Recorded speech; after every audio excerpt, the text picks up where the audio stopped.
Allez, on va poursuivre notre série sur les gestes qui sauvent avec Richard Zarzavadjian. Bonjour Richard. Bonjour Damien. Ce matin, le traumatisme crânien. Oui. Deux questions peut-être. Comment d'abord reconnaître la gravité d'un traumatisme et que faire face à quelqu'un victime d'un traumatisme crânien? Et c'est vrai que les traumatismes crâniens, c'est fréquent l'été, qu'il s'agisse en plaine, en montagne, en mer, et même dans l'eau, on peut avoir un traumatisme crânien et on ne sait pas comment se comporter. Est-ce qu'il faut déplacer, toucher la personne, soit la personne a un problème de conscience, elle n'arrive pas à communiquer, soit elle est là. Mais le problème, c'est que parfois, il y a aussi un hématome, il y a aussi une plaie. Donc c'est vraiment quelque chose de compliqué. Et là aussi, on a demandé aux secouristes, mais aussi aux médecins de la Croix-Rouge française de nous dire ce qu'il faut faire et surtout de savoir ce qu'il ne faut pas faire. Je vous propose de voir tout de suite en détail à Marseille. Regardez.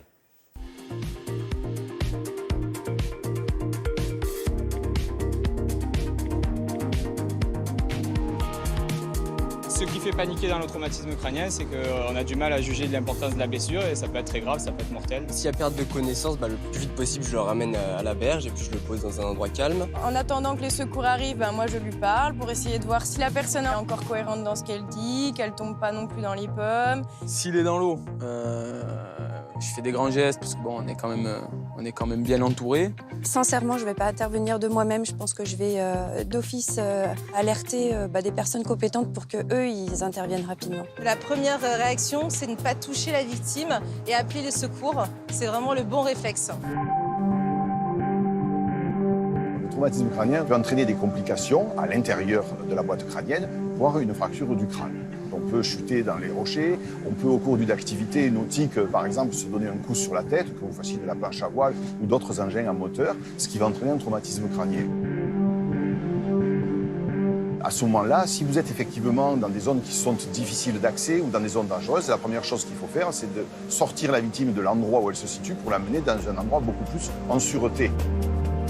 Ensuite, en fonction de son état, on effectuera les gestes de secours. Si la victime parle, répond, à ce moment-là, on demandera un avis au secours pour savoir finalement quelle est la conduite à tenir. Allez, on va s'allonger en douceur. Je vais appeler le SAMU pour avoir leur avis. Essayez de garder les yeux ouverts.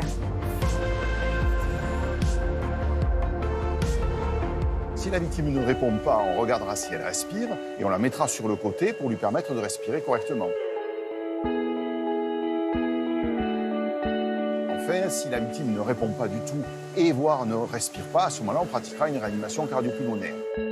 Oui, bonjour le SAMU. Je suis au niveau du vallon des Offres avec une personne inconsciente qui ne respire plus. J'ai commencé un massage cardiaque. Vous arrivez tout de suite? Super, merci. Même une victime qui est consciente, qui a reçu un coup sur la tête, doit être surveillée.